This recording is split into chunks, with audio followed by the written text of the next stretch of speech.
Thank you for watching this video. Subscribe to my channel. In this message, I want to remind you to beware that the light you have is not darkness. Christ said the same thing. Make sure that your light is not darkness. Okay, let me give an illustration. You have two people, John and Frank.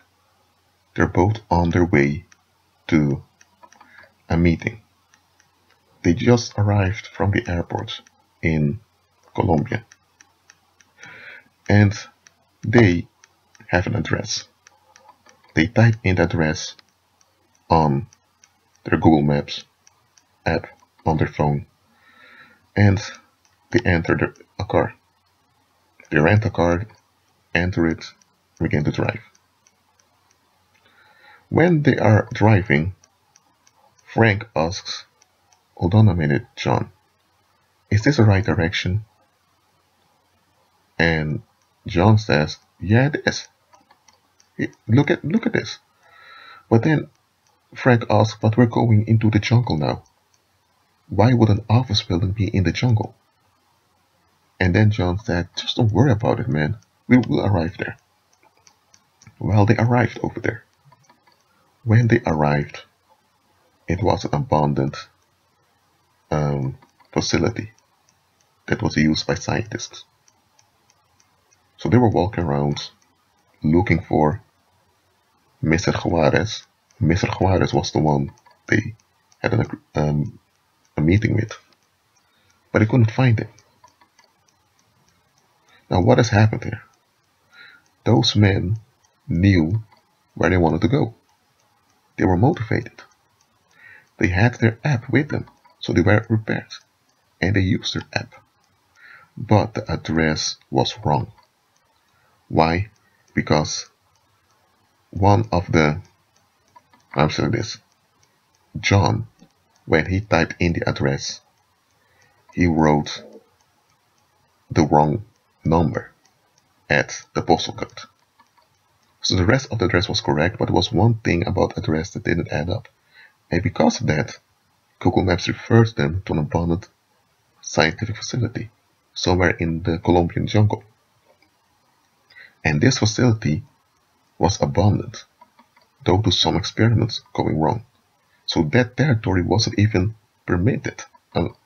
It looks like this. The territory was prohibited for people to visit because it wasn't safe. So not only did they arrive at the wrong address, but they also arrived in a place where they could be contaminated. But they weren't aware of the grave danger they were in. What am I saying here? In this case, their light was darkness. There was nothing wrong with Google Maps. There was nothing wrong with them bringing their phone with them. There was nothing wrong with them renting a car and going to where they have to go.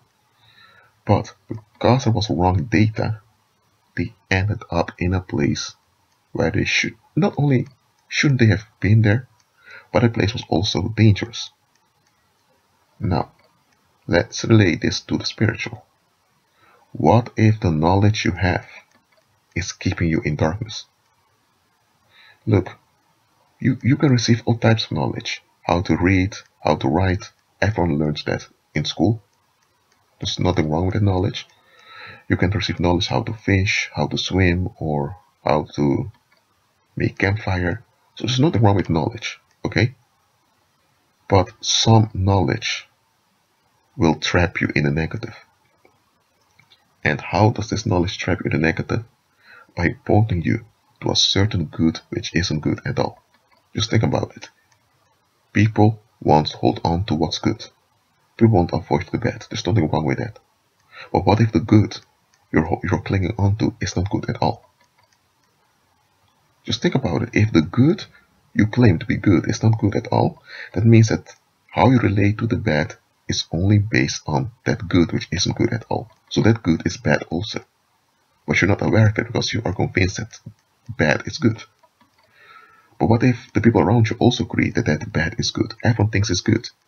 But this good isn't good at all. It's a counterfeit. So if you're holding on to a good which isn't good, you're operating in confusion without you being aware of it. And when you operate in confusion without you being aware of it, You can never end in a place that's going to be beneficial to you. You can't. Let me repeat it. You can't operate in confusion and end up in a place that's going to be good for you. You can't. You can't end in beneficial relationships, in safe relationships, when you are operating in confusion. You can't. You may end in practical relationships where people use one another and where they get relief from time to time so they can continue. You can get that. But real beneficial relationships, you can't end up there if you're operating in confusion. That's why I'm telling you, make sure that your light is not darkness. In Isaiah chapter 16 verse 19, it reads, "The Gentiles shall come unto thee from the ends of the earth, and shall say, Surely our fathers have inherited lies, vanity, and things wherein there is no profit." This is a prophecy, and this prophecy has been fulfilled ever since Christ ascended to the heavens. Those Gentiles, people from the ends of the earth, that came to God are those that became born again, that realized that they received BS from their ancestors. Now, I want to go into that. For example, when it comes to relationships, friendships, romantic relationships, I don't just want to focus on the romantic relationships. Many sermons focus on the romantic alone. I want to focus on both romantic and just common friendships and social ties with other people. What if the way you've been taught to bond with other people is based in fear? What if the way you've been taught to relate to the opposite sex is based on violence, or the avoidance of violence, which is fear? If that is the case, then isn't it wise for you to unlearn what you have been taught by the world and to learn what Christ is teaching you? That would be logical, right? But what I often see is that people claim to follow Christ, but when you look at the light they so-called have, that light is not light at all. It's darkness. The reason they can't see its darkness is because they're part of some social club of people who agree with them. And you have the world that may agree with them also. Now, the world may agree with you on factual stuff. There's nothing wrong with that. But beware in general when the world agrees with you. I am telling you, just because something works doesn't mean it's alright. Someone can come with a knife or a gun to someone. And let's say in a store, someone can rob a store. They can use a gun or a knife to make the other individual hand them over money. It works, but is it right? Is the situation safe? No, it's not. Someone can be alcoholic and they drink often. And because they drink often, they don't remember past memories anymore that kind of haunts them. So they don't have to deal with emotional issues. But is it wise? No, it's not. He is at ease and he keeps functioning well at the job. But it's not a good thing. The same way I'm telling you, make sure that the light in you is not darkness. Agree with Christ. And especially to those who grew up in a so-called Christian environment, evaluate what you've been taught. Not everything that you've been taught in the name of Christ is in agreement with Christ. Just remember that. And here's another thing I want to add.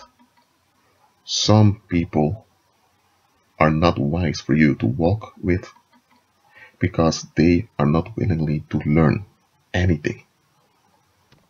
They will relate to you only based on the disinformation that they've received. And because they're so attached to this disinformation and they're not willingly to learn, they will always bind you, consciously or unconsciously, to agree and to validate their unexamined expectations. And if you don't validate those expectations, you are in trouble. So, that's it for now. Agree with Christ and be at peace.